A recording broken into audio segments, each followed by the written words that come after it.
Chemical sector के बारे में दो कॉन्ट्रास्टिंग नैरेटिव्स सुनने को मिलते हैं। पहला ये कि इंडिया ग्लोबल केमिकल हब बन रहा है और दूसरा ये कि सेक्टर अभी भी डाउन साइकिल में है और मार्जिन प्रेशर है। And you know what is the most confusing part? दोनों ही बातें सही हैं बिकॉज रियलिटी ये है कि सेक्टर एक साथ मूव नहीं कर रहा है, ये दो पार्ट्स में डिवाइड हो गया है। कुछ कंपनीज के मार्जिन्स रिकवर हो रहे हैं, न्यू बिजनेसेस स्केल कर रहे हैं और स्टॉक्स न्यू हाईज बना रहे हैं। वहीं कुछ कंपनीज इसी सेक्टर में प्रॉफिट ग्रोथ तो दिखा रही है बट मार्केट बैरली रिएक्ट कर रहा है। फॉर एग्जाम्पल Q1 FY27 में एक स्पेशलिटी केमिकल कंपनी का प्रॉफिट 108% बढ़ा और स्टॉक अराउंड 8% से बढ़कर ऑल टाइम हाई पर पहुंच गया। दूसरी कंपनी ने रिकॉर्ड क्वार्टर डिलीवर किया, स्टॉक 52 वीक हाई पर गया और तीसरी कंपनी का प्रॉफिट 260% तो बढ़ा लेकिन स्टॉक सिर्फ अराउंड 2% मूव हुआ। तो क्वेश्चन ये नहीं है कि केमिकल सेक्टर अच्छा है या बुरा, क्वेश्चन ये है कि आप किस हाफ में हो और मार्केट इन दोनों को अलग ट्रीट क्यों कर रहा है। Welcome to another episode of markets decoded, where every episode we take one big market topic, cut through the noise and decode it so your money decisions are driven by clarity, not headlines. I'm Kanishka Gupta and let's get started. See, in this episode of Markets Decoded, हम ये पूरा split decode करेंगे, macro से लेकर 4 specialty chemical stocks तक। Now, before we do that, let's understand what is happening right now. Sector का overview क्या है? See, ग्लोबल केमिकल इंडस्ट्री अभी वीक है। पिछले 2 साल में केमिकल स्टॉक्स का रिटर्न सिर्फ अराउंड 1.2% रहा, जबकि ग्लोबल मार्केट अराउंड 10% कंपाउंड हुआ। इसका मेन रीजन क्या था? Over supply. पेट्रोकेमिकल प्लांट्स अब सिर्फ अराउंड 70% कैपेसिटी पर चल रहे हैं वर्सेस कोविड से पहले के अराउंड 80% कैपेसिटी पर। इसका बिगेस्ट सोर्स अभी भी चाइना है और चाइना ने कैपेसिटी बढ़ाई है लेकिन उसकी डोमेस्टिक डिमांड स्लो हो गई। एक्स्ट्रा प्रोडक्शन ग्लोबल मार्केट्स में एक्सपोर्ट हुआ, वॉल्यूम्स बढ़े लेकिन प्राइसेस गिरे और ग्लोबल केमिकल कंपनीज की प्राइसिंग पावर हर्ट हुई। इंडिया की पिक्चर कंपैरेटिवली बेटर है। पिछले डेकेड में इंडियन केमिकल कंपनीज ने around 17% annual share holder returns दिए, ग्लोबल पीयर्स से काफी ज्यादा। लेकिन FY19 से FY25 में ग्रोथ के साथ मार्जिन्स भी कंप्रेस हुई और यहाँ एक इम्पोर्टेंट डिफरेंस है, सब केमिकल्स इक्वली अफेक्टेड नहीं हुए। बेस केमिकल्स को ज्यादा प्रेशर आया while speciality chemicals relatively better रहे। स्पेशलिटी केमिकल्स का total share holder return around 7.1% रहा वर्सेस बेस केमिकल्स का अराउंड 3.5%। स्पेशलिटी प्लांट्स अभी भी फुल कैपेसिटी पर नहीं चल रहे हैं, यूटिलाइजेशन रफली 60 to 75% है और न्यू प्लांट सिर्फ 20 to 30% पर। मतलब कैपेसिटी रेडी है, बस डिमांड का वेट हो रहा है। डिमांड रिकवर हुई तो यही अंडर यूटिलाइज्ड कैपेसिटी मार्जिन्स को ऑपरेटिंग लेवरेज के थ्रू बूस्ट कर सकती है। The investing opportunity in this sector, क्या ये सिर्फ एक सिक्लिकल बाउंस है या एक स्ट्रक्चरल? नंबर्स स्ट्रक्चरल कहानी बताते हैं और इंडिया का केमिकल मार्केट अभी अराउंड 155 to 165 बिलियन डॉलर्स का है। मैकेंजी का एस्टिमेट है कि 2030 तक अराउंड 230 to 255 बिलियन डॉलर्स एक 8 to 9% कैगर पर होगा और पिछले 10 साल में इंडियन केमिकल कंपनीज ने अराउंड 17% का TSR कैगर दिया है, ग्लोबल पीयर्स से 2-3 गुना ज्यादा और सेंसेक्स से भी ऊपर। अब अपॉर्चुनिटी 3 जगह से आ रही है। पहली,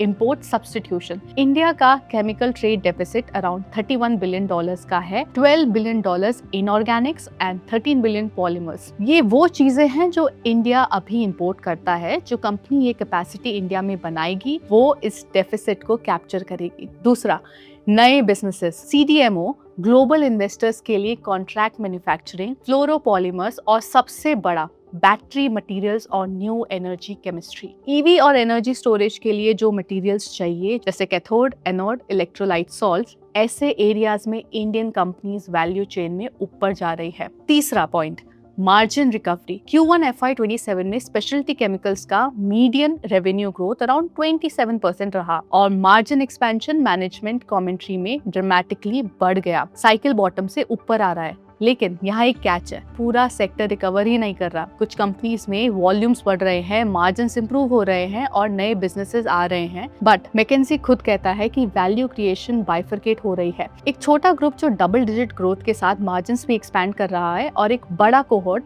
जो मॉडेस्ट ग्रोथ और फ्लैट मार्जिन्स में अटका है और इस गैप में इंटरेस्टिंग अपॉर्चुनिटीज हैं। But here's the reality check. India global chemicals trade का सिर्फ 3% है, चाइना 20%, EU 15%, US 10%। पोटेंशियल बहुत बड़ा है, लेकिन इंडिया अभी छोटा प्लेयर है।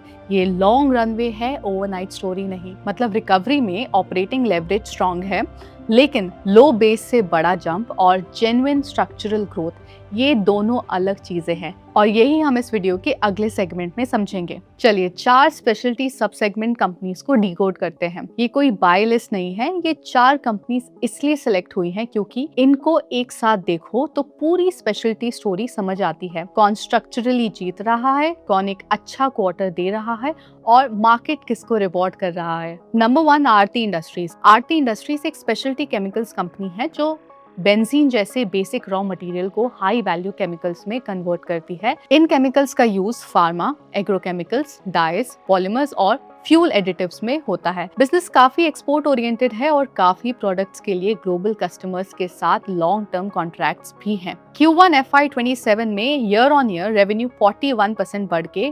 2627 करोड़ रुपीस हुआ। प्रॉफिट आफ्टर टैक्स 260% बढ़ के 155 करोड़ रुपीस हुआ एंड एबिटा इट ग्रू 79%। लेकिन मार्केट ने सिर्फ हेडलाइन नंबर्स नहीं देखे। मैनेजमेंट ने कॉन में बताया कि क्वार्टर को इन्वेंट्री गेन्स और फॉरेक्स गेन्स के बेनिफिट्स मिले, यानी अर्निंग्स का एक हिस्सा ऐसा फैक्टर से आया जो हर क्वार्टर रिपीट नहीं होंगे। और सबसे इम्पोर्टेंट बात, volumes actually 12% year on year गिरे हैं, मेनली मिडिल ईस्ट डिस्ट्रप्शंस की वजह से। और एक पॉजिटिव बात ये थी कि चाइना के वैट एक्सपोर्ट पर रिबेट हटने से चाइनीज कंपनीज के एक्सपोर्ट्स महंगे हुए और उसका बेनिफिट आरती को प्राइसिंग और मार्जिन्स में मिला। Next we have Navin fluorine international. Navin India की लीडिंग स्पेशलिटी फ्लोरोकेमिकल्स कंपनीज में से एक है, मफतलाल ग्रुप की कंपनी। इसके 3 मेन बिजनेसेस हैं। नंबर 1 HPP रेफ्रिजरेंट्स और फ्लोराइड्स बनाता है। Number 2 speciality chemicals fluorine based chemicals बनाता है।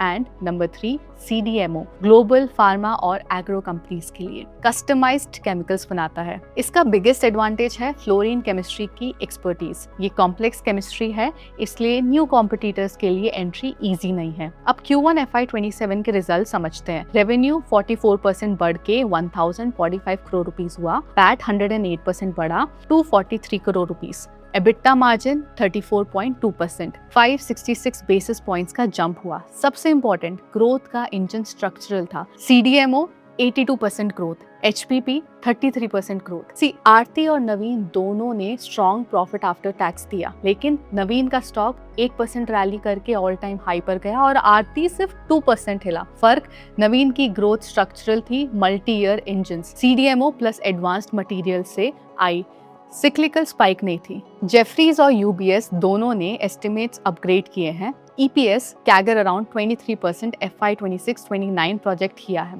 मार्केट ने मैग्नीट्यूड नहीं, ड्यूरेबिलिटी रिवॉर्ड की है। वैल्यूएशंस प्रीमियम है, स्टॉक ऑल टाइम हाई पर है। अग्रेसिव कैपेक्स का एग्जीक्यूशन और CDMO का $100 मिलियन टारगेट, इन पे डिलीवर करना जरूरी है, वरना री रेटिंग रिवर्स हो सकती है। Our next stock is Himadri speciality chemical. Company originally coal tar को प्रोसेस करके कार्बन बेस्ड मटेरियल्स बनाती थी। आज भी इसका core business carbon black, coal tar, derivatives और अदर कार्बन मटेरियल्स है जो टायर्स, पेंट्स, बैटरीज और इंडस्ट्रियल एप्लीकेशंस में यूज होता है। लेकिन कंपनी अब यहीं नहीं रुकी। Himadri gradually higher value speciality carbon materials में मूव कर रही है और उसके बाद न्यू एनर्जी मटेरियल्स में एंटर कर रही है। इसका सबसे इंटरेस्टिंग पार्ट है battery materials. Anode materials battery का नेगेटिव साइड जहां लिथियम आयंस स्टोर होते हैं। LFP कैथोड मटेरियल्स बैटरी का पॉजिटिव साइड, स्पेशली EVs और एनर्जी स्टोरेज में यूज होने वाली केमिस्ट्री। Carbon nano tubes